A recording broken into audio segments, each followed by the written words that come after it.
La primera ponencia se titula Pensamiento lineal, pubertad intelectual y atomización de la medicina, misma que será dictada por el doctor Alexandre S. de Pomposo.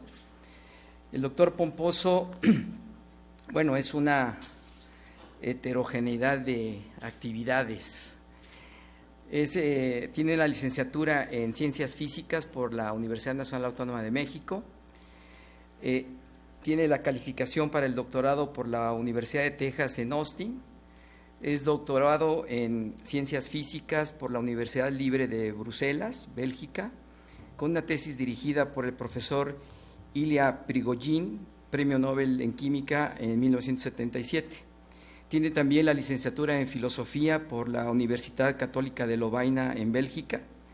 Es médico cirujano por la Universidad Nacional Autónoma de México, miembro de la Academia Real de Ciencias de Bélgica en calidad de investigador libre, miembro de la Sociedad Francesa de Filosofía, miembro de la Fundación Javier Zubiri de Madrid y miembro de la Faculty de la organización Hatelier para promover las relaciones entre judíos y musulmanes de la Universidad de Berlín en Alemania, y es coordinador de la investigación en la Secretaría de Enseñanza Clínica e Internado Médico de esta facultad.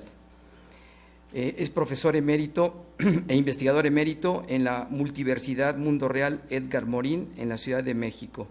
En esa misma institución es titular de la cátedra que lleva el nombre del tutor que tuvo en el doctorado, Ilya Prigogine, en Ciencias, Humanidades y Complejidad, y coordinador de la maestría en Pensamiento Complejo orientado a la medicina familiar. Finalmente, es director de Ludus Complexus, una revista multiversitaria de complejidad. Agradecemos su participación, doctor Pomposo, y es un excelente inaugurador de las actividades del colegio.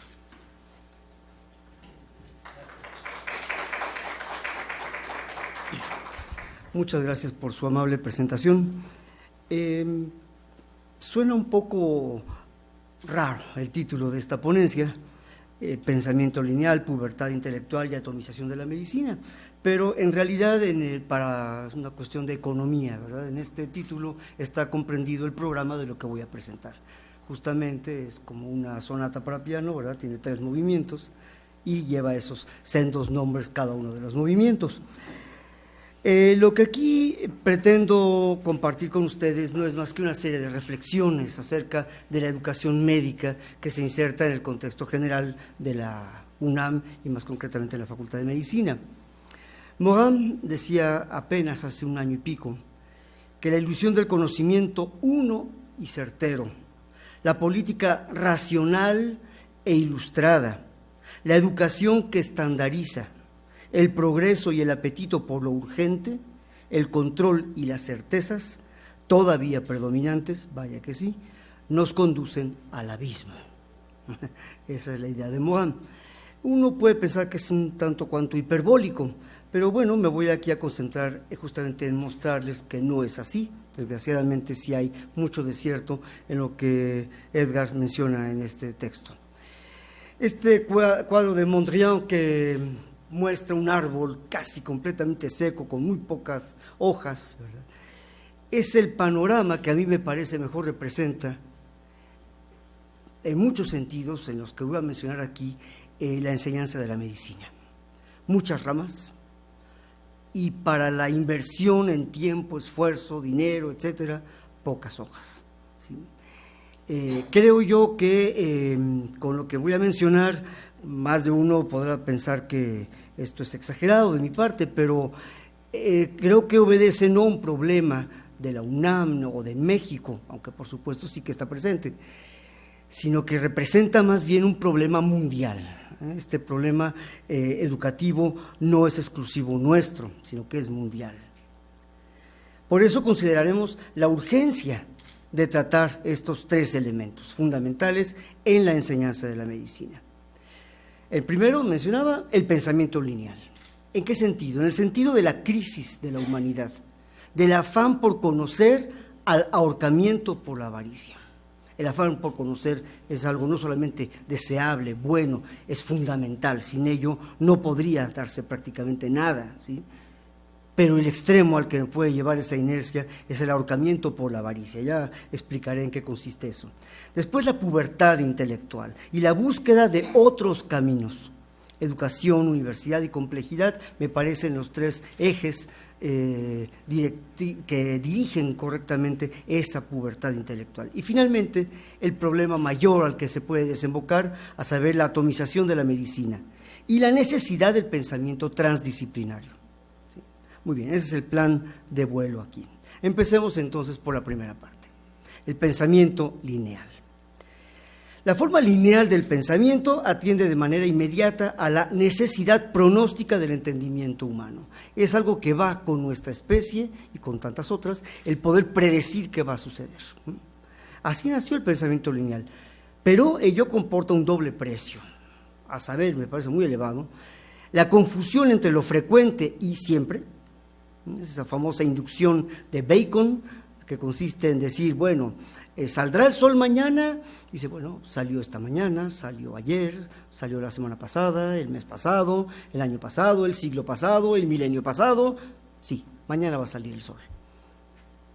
Bueno, me parece que ahí está confundiéndose el frecuente con el siempre, y de entrada estaría dejando completamente fuera lo inesperado y lo sorpresivo. Y por otra parte, la descripción de la realidad como si no formásemos parte de ella. Esto viene desde esta idea de que lo objetivo es lo verdadero. ¿Sí? Bueno, a esto se le llama determinismo, precisamente. Nos vamos a comentar en qué consiste el determinismo. El determinismo, a final de cuentas, trata de manejar al cerebro humano, a la persona humana, como una maquinaria, ¿sí?, predecible, en la que rigen ciertas reglas de la mecánica, del electromagnetismo, y ya está. Y el cuerpo humano sería solo eso. Bueno, vamos a ver cuáles son las consecuencias. La humanidad en lo general y la medicina en lo particular han hecho enormes e innegables progresos a lo largo de los siglos a la luz de este determinismo. Eso es verdad, ¿sí? Sin embargo, se ha llegado ya, esa es mi opinión, al límite de su validez. Y las más de las situaciones emergentes que nos encontramos en la medicina, es decir, complejas en materia de salud, no pueden ser abordadas desde esa perspectiva. ¿Por qué ha sucedido esto? Bien, Claude Bernard, a mediados del siglo XIX, aseveraba lo siguiente, fíjese qué mente tan preclara: cuando se divide un organismo viviente y se aíslan sus distintos componentes estructurales, solo se lo hace para facilitar el análisis experimental de estos componentes y de ninguna manera para estudiarlos por separado. De hecho, si queremos adjudicarle a una característica fisiológica su valor y su significado verdadero, debemos relacionarlo con el todo y sacar conclusiones definitivas solo en relación con sus efectos sobre el todo.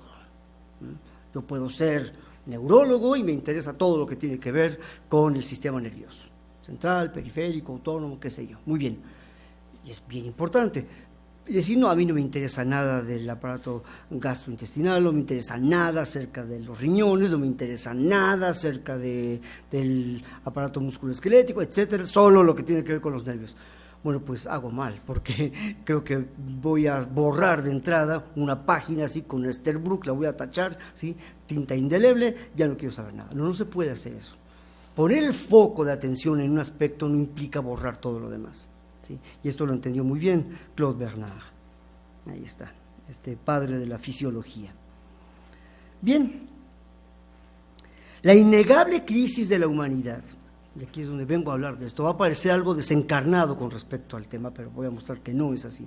La innegable crisis de la humanidad es directamente, la actual, es directamente imputable, me parece a mí, a nuestra natural manera lineal de ver el mundo, es decir, causal, reversible, objetiva, veraz, científica, lógica, etc.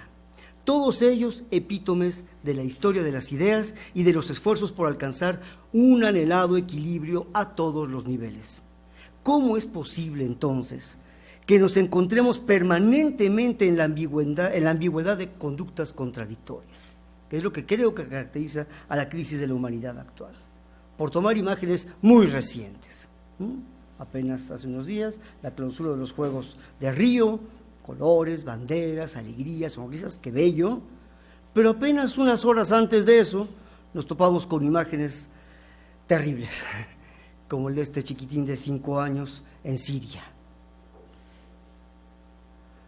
O estos niños felices de pasar el verano juntos, comparado con este pequeño muñequito a orillas del mar, cuando su familia intentaba salvarse el pellejo, ¿verdad? ¿No tiene nada que ver esto con la medicina? Claro que sí. Es la crisis, es la marca, es el sello de nuestra crisis actual. ¿De dónde viene? Bueno, pues que para empezar no podríamos jactarnos afirmando que el pensamiento lineal, tan marcado en nuestro occidente, haya sido un éxito rotundo. Lo ha sido, pero de manera mitigada.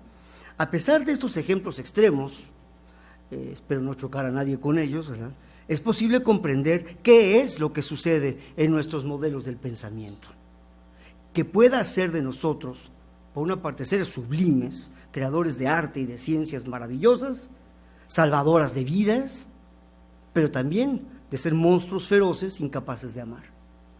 Eso parece ser la constante de lo humano. Ya en 1931, proféticamente, Albert Einstein le decía a un estudiante de doctorado suyo, de física, que la preocupación por el hombre mismo y por su destino siempre debe constituir el objetivo principal de todos los esfuerzos, con el fin de que las creaciones de nuestra mente sean una bendición y no una maldición para la humanidad. Nunca olvide esto, le decía a su estudiante, en medio de sus diagramas y ecuaciones. Sí. Porque de otra forma, este es el monstruo que bien conceptuaba Goya, ¿sí?, ciñéndose sobre la humanidad. El hecho de pensar que a un cuadro nosológico le corresponde una y solo una causa, es decir, que la función que relaciona el dominio de los agentes causales de las enfermedades con el contradominio de los cuadros clínicos que se le asocian es biunívoca, ese es precisamente el origen del error más profundo en la medicina linealizada. El diagnóstico diferencial difícilmente encuentra su sitio en un contexto de tal naturaleza. Ahora vamos a ver, porque es ahí donde está el epicentro de lo complejo en la medicina, lo que hace que el médico no pueda ser sustituido por una computadora, lo que hace que siempre lo más importante del estetoscopio se encuentre entre las olivas. Sí. Vean ustedes cómo se burlaba de nosotros Molière en pleno siglo XVII. Le informo que su hija es muda. Ello se debe a que perdió el uso de la palabra. Le decía. Bien lo representaba Daumier en un cuadro maravilloso, ¿sí?, esa burla del médico que no usaba más que sinónimos, ¿verdad? Es esto porque es esto. Y al final del cuento estaba diciendo que un gato, pues es un gato. Tautologías, ¿sí? Las consecuencias de todo lo anterior, en la educación en general y en la educación médica en particular, me parece que son enormes. A saber, que el modelo causa-efecto-causa puede producir la transición subrepticia, sin que nadie se dé cuenta, que desliza el pensamiento del pensar al creer, es decir, hacia un pensamiento acrítico.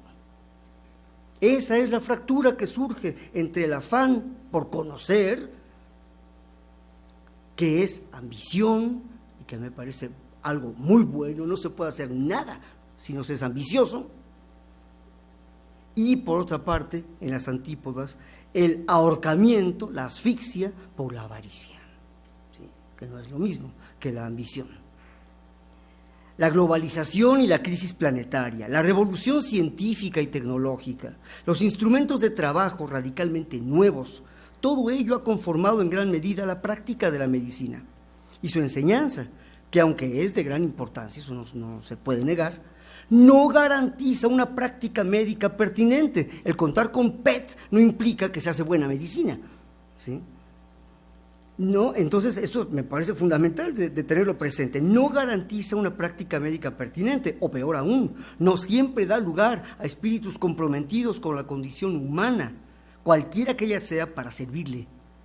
el principio eficaz del beneficio solo puede provenir de la actitud de servicio. Es increíble.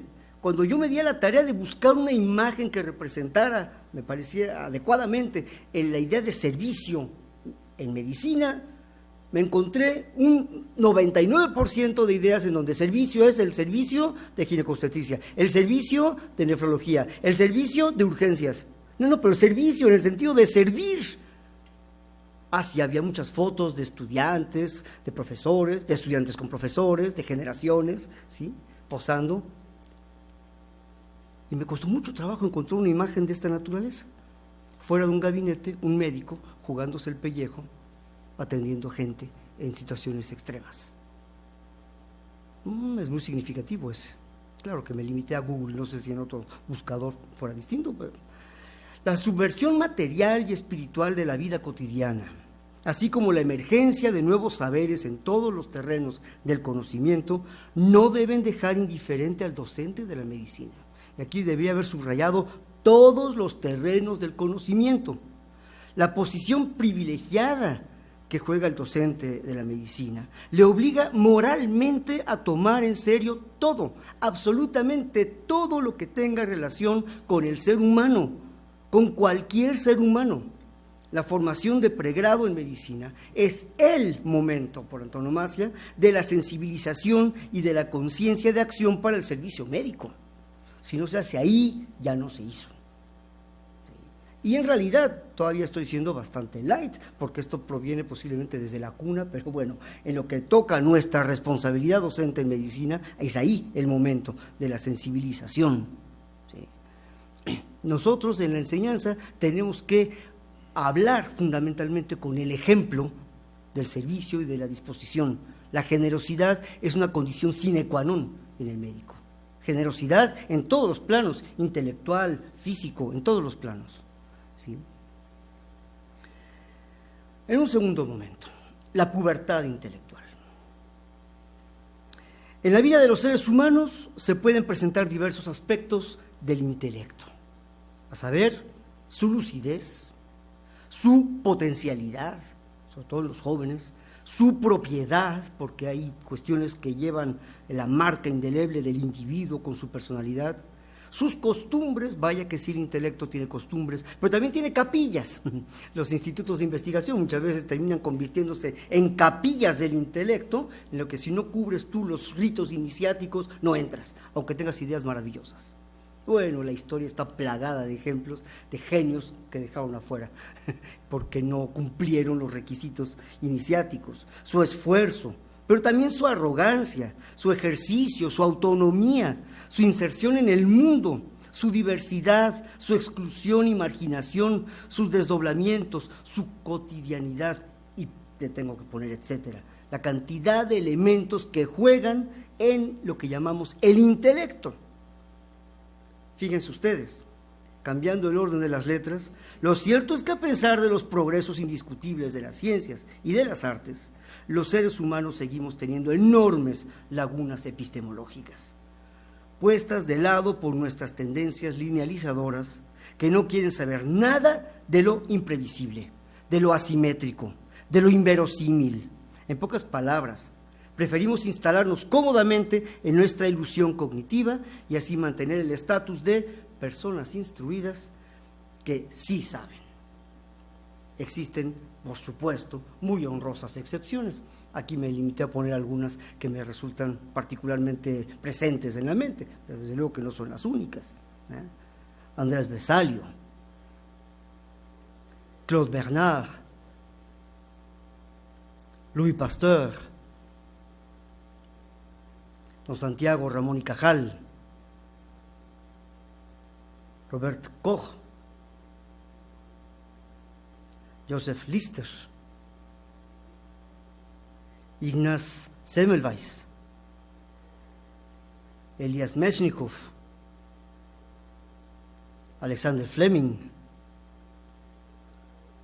Edwin Krebs.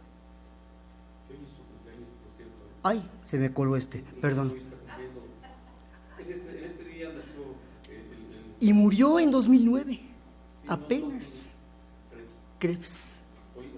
hombre genial. Fíjese nada más, feliz coincidencia. Gracias, doctor. Sí, felicidades, Krebs. Este fue un colado, este último. Por eso, ejemplos todos, o casi todos, el paréntesis es por el último, de la madurez intelectual que ha sabido conservar la curiosidad de la infancia. Esto es, que ha sabido apartar lo pueril, que no es lo mismo. No es lo mismo lo infantil que lo pueril. Lo infantil es profundamente virtuoso, lo pueril no. ¿Sí? Y trivial en aras de guardar como el tesoro más preciado la capacidad de asombro, la curiosidad insaciable y la falta de interés por los convencionalismos. Todos esos caballeros que acabo de presentar, y perdón, no tengo nada contra las mujeres, hay mujeres geniales, pero esto, pues, a mí son los que me vienen a la cabeza, sí, pero y por supuesto que hay mujeres también de este tamaño, ¿no?, de genialidad. En definitiva, los grandes genios nunca han sido animales de tiro a los que se les hace obedecer con un golpe de látigo. Eso sí ha sido un hecho. Sí. Por lo anterior, entonces, la formación en la medicina, contemplada en sus planes de estudio, debe, es decir, que no tiene opción, debe, pues, abrir nuevos caminos de creatividad para que las fronteras entre la formación básica y la formación clínica sean lo que realmente son, puras apariencias. El ser humano, el paciente concreto, es uno, y en ese sentido, en él se reúnen todos los niveles de la realidad. No es un páncreas enfermo, no, es un ser humano con historia, miedos, certezas, creencias, avatares, qué sé yo, igual que el médico, a final de cuentas, ¿sí? Medice curate ipsum, ese maravilloso cuadro de Vermeer, con su historia concreta. Entonces, la búsqueda de esos otros caminos de creatividad en la formación de un médico general, me parece a mí que comporta 3 momentos, a saber, la educación, la universidad y la complejidad. Sí. Menudos temas, todos ellos. Entonces voy a decir aquí un par de cosas nada más de cada uno de ellos. Imagínense, cada uno de ellos se llevaría toda una enciclopedia, ¿no? La educación. Me limito aquí a mencionar que la educación médica debe reformarse, esa es mi opinión sincera, teniendo en cuenta 5 aspectos torales. Primero, debe tener en cuenta el contexto de crisis de la humanidad, en todos los planos, el económico, el de estas tragedias que acabo de ilustrar con unas cuantas fotos, todo eso, tiene que tomar en cuenta eso. También tiene que tener en cuenta el pensamiento complejo. Un poco más adelante voy a hacer un comentario sobre esto. El pensamiento complejo que implica una reforma no ya de la educación, que esto que están llamando reforma educativa no tiene nada de reforma educativa. Probablemente ni siquiera sea suficientemente administrativa. O sea, es un desastre eso, ¿sí? No, lo que hace falta es una reforma del entendimiento, una reforma del pensamiento. El andamiaje de nuestro pensamiento debe ser tal que acepte lo lineal que ahí está, que se ha logrado, pero que acepte todo lo inesperado, que acepte todo lo nuevo, todo lo asimétrico, porque la realidad nos lo está exigiendo, la realidad clínica, la realidad pensante lo está exigiendo. Eso es el pensamiento complejo. Los avances científicos y tecnológicos, sí, pero de cara al planeta, porque hay avances tecnológicos y científicos innegables, pero que cuestan un destrozo para el planeta en muchos sentidos, ¿no? Es esa frontera invisible entre una ciencia conveniente, deseable, y una ciencia que empieza ya a no ser tan deseable, ¿sí? Y ahí es donde se desliza. Digo, aquí no tienen por qué estar conscientes, pero yo me acuerdo cuando estudiaba la carrera de física, aquí en la UNAM, en la segunda mitad de los años 70, bueno, cerca del 80% de los físicos matemáticos del planeta trabajaban para ejércitos. El de Estados Unidos, el de la Unión Soviética, o qué sé yo. ¿Dónde queda aquel sentido hermoso y generoso originario de comprender los fenómenos de la naturaleza? ¿Sí? Entonces, cuidado con lo científico y lo tecnológico, no está al margen de lo que es el planeta. La conciencia política, y por política, desde luego, no me estoy refiriendo al partido A, B o C, me estoy refiriendo a la conciencia de la polis, a la conciencia de que la ciudad universitaria, por muy autónoma que sea, está imbuida en una ciudad que es la Ciudad de México, en un país que es la República Mexicana, etcétera, y no puede pretenderse aparte, ¿no? Una especie, si no sería una quimera, ¿sí? Y finalmente, lo que me parece también urgente, el humanismo concreto y pertinente.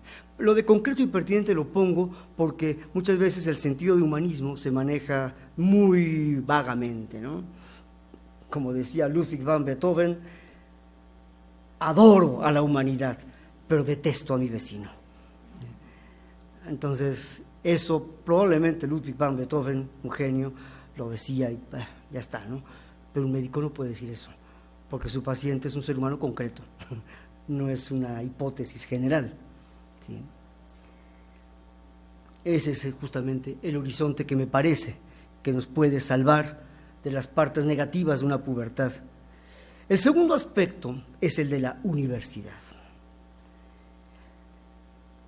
Morán también asevera lo siguiente sobre la universidad. Dice, la doble misión de la universidad consiste en, primero, verla como parte de la institucionalidad educativa, eso es innegable, formamos parte de una institucionalidad educativa, y por ello es conservadora, entiéndese porque conserva conocimientos, conserva costumbres, conserva hasta incluso entidades materiales importantes, es conservadora, pero también es regeneradora, y finalmente es generadora también.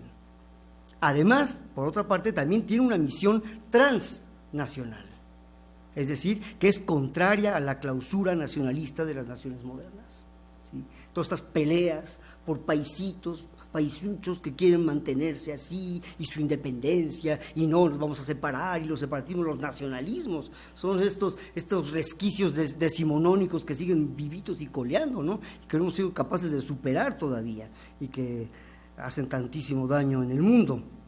En consecuencia, los lazos de dependencia, autonomía de la universidad deben cumplir la paradójica tarea porque la universidad es una paradoja, no una falacia. Si ustedes recuerdan bien de su lógica elemental, una falacia no tiene solución, ¿no? Si yo pongo un letrero en la pared, prohibido anunciar, eso es una falacia, no tiene solución. Pero una paradoja sí. De hecho, la paradoja misma se define a través de su solución. La universidad es una paradoja para la sociedad humana, por ese doble juego de dependencia y de autonomía. Entonces, estos lazos deben cumplir la paradójica tarea, por una parte, de atarse a su propio contexto sociocultural y económico, en este caso nuestro, México, ¿sí? Pero también debe hacerse parte del contexto mayor de la humanidad en su totalidad. Y ambas cosas son igualmente relevantes, ¿sí? Ese es el gran reto de nuestra universidad, hablando aquí, los que estamos aquí, ¿sí? Pues bien, la promoción, es un error mío de tecla, la promoción de la investigación, ¿sí? Aquí puede haber mucha gente que diga, no estoy de acuerdo, no solo forma profesionalmente, sino que prepara para la vida. La fuerza de la inteligencia investigadora produce uno de los frutos más importantes, a saber, la visión crítica del mundo y la capacidad de hacerse responsable de la realidad. Alguien me diría, pero no todo el mundo tiene vocación de investigador. Bueno, por investigador entendemos el que está metido en un laboratorio, mañana, tarde, ¿no? Estoy de acuerdo, no todo el mundo tiene vocación para eso. Eso es una vocación dentro de la vocación. Pero médicos cirujanos tenemos todos a chaleco que tener una vocación de investigador. Eso es lo que es el encuentro con el paciente. Es un reto de investigación, un reto a los Sherlock Holmes, donde yo tengo que investigar qué tiene el paciente y si realmente lo tiene y qué puedo hacer yo, etcétera, ¿no? Y es una historia que además no acaba con la receta que se extiende. Entonces, cuidado, el médico tiene que tener esta actitud. ¿Cuánto más es válido esto en el marco de la formación médica? Yo me pregunto si nuestros programas cumplen con esa tarea. Mi personal respuesta es no, no lo cumplen. Y no lo cumplen redondito, no lo cumplen. Y dicho sea de paso, esto no se cubriría con un curso añadido al programa, un curso de investigación, ya está cubierto. No es cierto, eso no es cierto. Es como si le pusiéramos brazos a la Venus de Milo, ¿no? Ya. No, mejor sin brazos. para como está así la cosa, mejor sin brazos. No, esto es algo que debe verse en todas las aulas, en todos los días, en cada pedacito de día, en los cursos. Los profesores tenemos la obligación ¿de qué? De contagiar. El acto docente es un acto de contagio, no de echar cascadas y cascadas de información, ¿no? Como bueno, no sé, creo que a la mayoría aquí, a mí por lo menos así me pasó. Finalmente tuve una suerte inaudita de conocer a algunas personas muy notables que me hicieron ver que no, que había un reto mucho mayor, que era el de contagiar. ¿Contagiar qué? Una pasión por un saber. Lo demás se encarga la mayor de las maestras que existe, llamada curiosidad, y que cada quien tiene que hacerle caso según su conciencia. Entonces la universidad debe adaptarse a la sociedad, ¿sí? Pero a la vez y con igualdad de importancia debe adaptar la sociedad a ella misma también. ¿Por qué? Porque la universidad tiene el elevado papel de levantar lo más posible los niveles de apreciación, de autocrítica, de creación y de enaltecimiento de los valores de entrega y sacrificio amorosos y solidarios con la naturaleza humana a los ojos ¿de quién? De toda la sociedad. Esa es la actitud política a la que yo me estaba refiriendo hace un momento. Esa, ¿sí? Y ese es el papel de la universidad.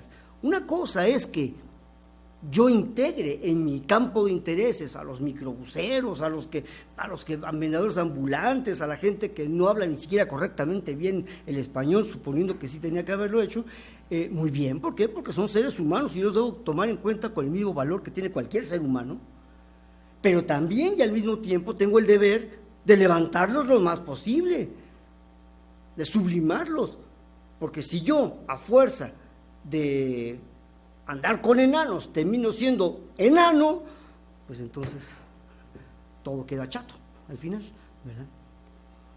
Ese es el papel que tiene justamente nuestra universidad. ¿Y a qué nos lleva todo esto? Nos lleva a concluir lo siguiente, que los escollos que tenemos que evitar, ¿cuáles son? La presión sobreadaptativa. Está bien que la universidad haga eco a muchas de las necesidades y modos de la sociedad mexicana, en este caso, ¿no? Estamos aquí, pero no al grado de sobreadaptarse, ¿no? Entonces ahora lo que va a prevalecer en el campus de la universidad va a ser la cumbia asesina, ¿eh? Ya, lo que tocan los micros, ¿sí? Eso es lo que... Ok, que hay gente a la que le interesa, respetable, muy respetable, pero también está Beethoven, también está esto, también está aquello, y todo debe entrar, y se debe mostrar a todo el mundo, y que cada quien realmente decida, ¿no? También se debe evitar el escollo de la dicotomía de las dos culturas, los que estamos aquí arriba y la naquiza allá abajo que no sabe nada. Pues no, tampoco es cierto, ¿no? ¿De dónde hemos salido? ¿De qué árbol caímos? ¿Sí? Esa dicotomía es un espejismo. También evitar el triple liderazgo de la ciencia, de la tecnología y de los saberes marginalizados, ¿no? Algo es creíble si lleva la impronta, lleva el sello, el prestigio de la ciencia. Si no es científico, no nos interesa. Pues mis queridos colegas, lamento informarles que lo principal no es científico. Como decía Pedro Laín Entalgo, lo científico siempre es penúltimo, lo último no es científico. Cada quien interpreta a su gusto, pero me parece que el ser humano no se reduce a una teoría, por muy sofisticada que sea, ninguna. La tecnología, pues menos aún, porque la tecnología sin ciencia ni se da siquiera. La ciencia sin tecnología eventualmente sí, ciertos tipos de ciencia, ¿no? Pero la tecnología sin ciencia no va, ¿eh? ¿Sí? Y de sus saberes marginalizados. ¿Por qué no se habla más en las aulas de filosofía de la medicina? Porque la medicina es también una fuente inspiradora de filosofía. Y vaya que es una gran fuente inspiradora de filosofía. Se las ve con la parte más álgida, más neurálgica del hombre. ¿Cuántos filósofos les vendría bien eso, no? Yo me acuerdo cuando a los 6 años que estuve dando clases de filosofía, quise hacer acuerdos para que mis alumnos de filosofía fueran a ver una necropsia al CEMEFO. Bueno, casi me echan de la universidad. ¿Cómo? ¿Cómo? Pues estás hablando el hombre esto, el hombre aquello, y el hombre, en la filosofía cada rato el hombre a flor de labios, ¿no? Y bueno, ve a ver esa parte que también es el hombre. Ay, no. ¿Ven? Entonces, cuidado con esos triples liderazgos, así como liderazgos absolutos. La interdisciplinariedad y la transdisciplina, tan repudiadas muchas veces, a pesar de ser tan necesarias, ¿sí? Y aquí por transdisciplina, pero más adelante hago un comentario, no me detengo aquí. El aplazamiento de la reforma del pensamiento, de la enseñanza, de la vida y de la política. Reformas, todas ellas urgentísimas. Y no en México, en el mundo entero. Porque si nos asomamos a ver, no, es que en Europa todo está muy bien. Para nada, para nada, ¿sí? Vean ustedes qué maravillosa conclusión de resumen de esto, me parece, decía Ilya Prigogine. Reformar la vida es reconquistar el arte de vivir. Y eso, me parece, es lo que mejor resume cuál debería ser el papel de nuestra facultad, precisamente. Llevarle a nuestros pacientes el gusto por el arte de vivir. Estar sano es una parte, pero estar sano no es el arte de vivir. Estar sano es un requisito muy deseable. Incluso hay personas que profundamente enfermas tienen un elevadísimo sentido del arte de vivir, con lo cual nuestra querida Secretaría de Salud podría llamarse mejor de otra manera, Secretaría del Sentido de la Vida, no sé cómo podría llamarse, ¿verdad? Finalmente, la complejidad. El comienzo de la civilización es el final del espíritu de cultura, y la civilización siempre trae consigo una ansia espasmódica de vivir, de organizar todo aquello que es vida, lo cotidiano. Solo el sacrificio impone un límite a esas ansias. La cultura espiritual es siempre aristocrática, ni hablar, está lleno, es una cadena de oportunidades. Somos de los poquitos elegidos que estamos aquí pensando en estas cosas. ¿Cuánta gente no puede consagrar una hora a pensar en esas cosas porque tiene urgencia para llevarle de comer a su familia? ¿Sí? Somos muy privilegiados, pero eso, ¿sí? Cuidado, es lo que nos distingue de aquellos que viven solamente al día. La complejidad consiste en reconocer que siempre, y este siempre es siempre, hay más de una solución frente a las condiciones que impone la realidad. Por lo tanto, no es verdad que los cuadros terapéuticos son, usted tiene tales síntomas, tiene tal enfermedad, tiene que tomar tal medicamento, el que sigue. No puede ser así.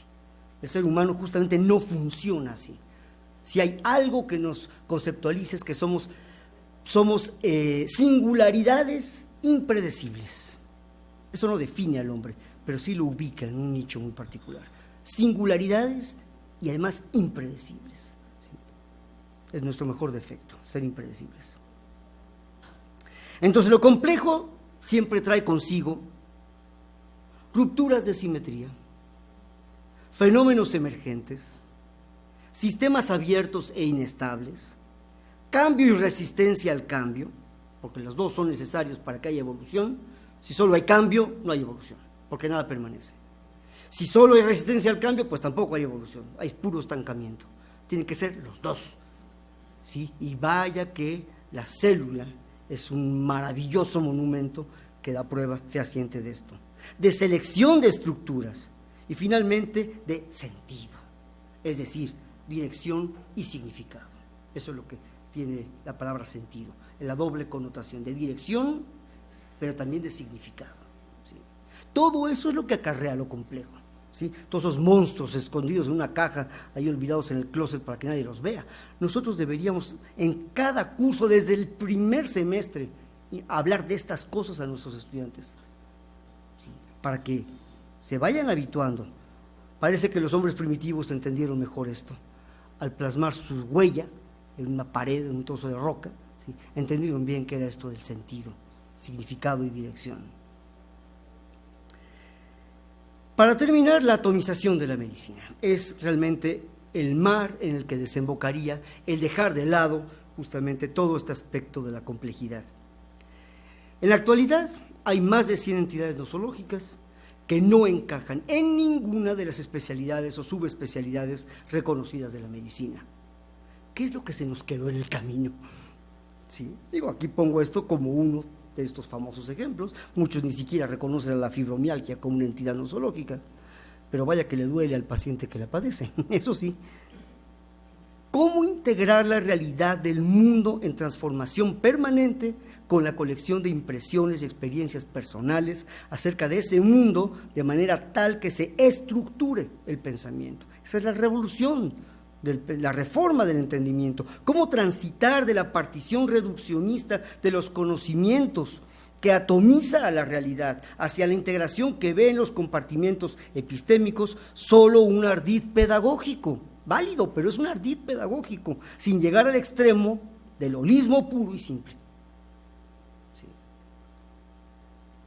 ¿Qué es esto? ¿A qué se refiere esto? Fíjense ustedes, unos cuantos puntos. ¿Qué hace el determinismo? El determinismo dice: dado un conjunto de condiciones en el espacio y en el tiempo, el sistema tiene una sola solución. Eso es lo que dice el determinismo. Es una tentación prometeica de ver al mundo como un mecanismo de reloj. Le robamos el fuego a los dioses. Reduccionismo y equivocidad que declaran infranqueable la brecha entre el sujeto y el objeto, como decía Kant, ¿sí? Yo no puedo saber nada acerca de la cosa en sí. Muy bien. Equivocidad, ¿qué quiere decir? Llamar de maneras diferentes a lo mismo. Las tautologías que mencionaba hace unos minutos. Ahí está, ver la mente como un archivo. Tú embonas aquí, esto embona acá, y sobre todo no mezcles las fichas. No, doctor, usted entró al mundo clínico, olvídese todo de básicas, esto es clínica, ya. Entonces, que le tomamos el pelo durante 2 años a los muchachos y los tenemos la facultad convertida en una superguardería. Pues vaya guardería la que nos cargamos aquí, ¿eh? Son 8 edificios. El holismo, en las antípodas del determinismo, dice que sin importar las condiciones iniciales en el espacio y en el tiempo, todos los sistemas tienen una sola solución. Las panaceas y todo ese tipo de cosas. Tentación de diluir toda la realidad bajo una misma ley. Es un simplismo. Univocidad que declara inexistente la brecha entre el sujeto y el objeto, lo opuesto del determinismo. Ahora resulta que es lo mismo. En realidad estas dos posturas extremas, ¿sí?, que por cierto, a algunos les ha hecho su agosto, ¿verdad? Vaya que se hace negocio con estas cosas de los holismos, así entendidos como el punto extremo, no son de suyo malos, porque en realidad son como el blanco y el negro, ¿sí? Cada quien decida cuál es el color que le asigna a cada uno de ellos, pero en realidad nuestra vida transita a lo largo de una gama de grises, en donde hay aspectos innegablemente holísticos, pero también hay aspectos innegablemente deterministas, ¿sí? Y es lo que voy a tratar de mostrar ahora, porque con esto voy a irme hacia la recta final. ¿Cuál es la solución a todo este problema, ¿sí?, del pensamiento lineal, de la pubertad intelectual y de la atomización de la medicina? Esta frase, que viene desde la Edad Media, del siglo XIII, que trata de reducir en qué consiste el pensamiento. Y algún filósofo dijo que consiste en distinguir para unir. 3 palabras nada más. Distinguir para unir. Entonces voy a tratar de hacer una especie de disección de esta frase, ¿verdad? Si me voy a las 2 palabras extremas, en realidad distinguir y unir se relacionan, distinguir con el reduccionismo y unir con el holismo, ¿no?, por estas razones que ya mencioné hace un momento. Distinguir porque justamente separo en todos los pedacitos, y unir porque los confundo todos, ¿sí? De aquí se deriva del reduccionismo equívoco no significa error, equívoco significa llamar de la misma manera, y unívoco llamar de la única manera posible. ¿Sí? Bueno, diría uno, pues aquí está todo el panorama y pues aquí se rompió una taza y cada quien se va a su casa. No, porque resulta que la palabra más importante de esta frase no son ni distinguir ni unir, sino la preposición que está en medio, para. ¿Por qué? Porque de la palabra para deriva precisamente todo el proceso y el método, que es el proceder en la banda de grises. ¿Qué es ese? ¿Cuál es ese proceso? ¿Cuál es ese método que nos ubicaría entre el equívoco y el unívoco, entre distinguir y unir, entre el reduccionismo o determinismo y el holismo? Eso es la transdisciplina, precisamente.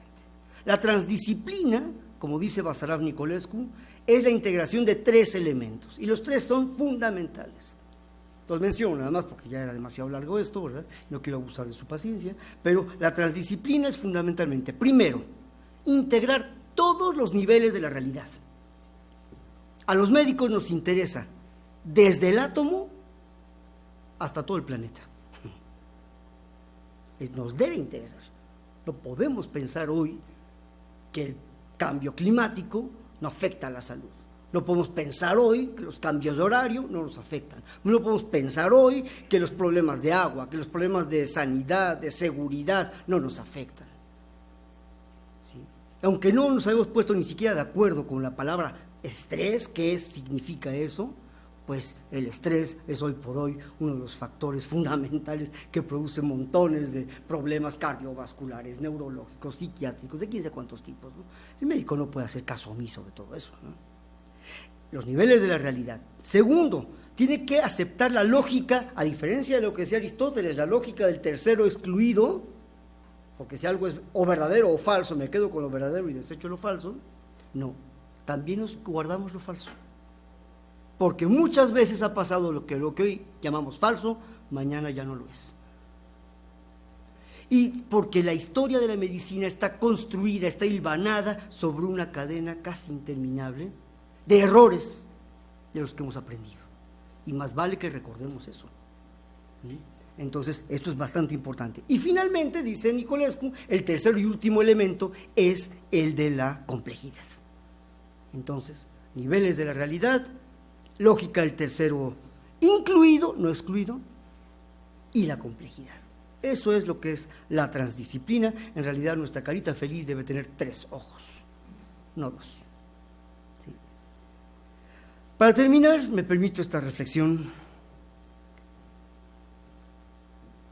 Como ver es una función de la vista, creer es una función de la infancia, y únicamente los niños saben que el horizonte, aunque se vea como una línea limitante, solo marca el comienzo de lo invisible.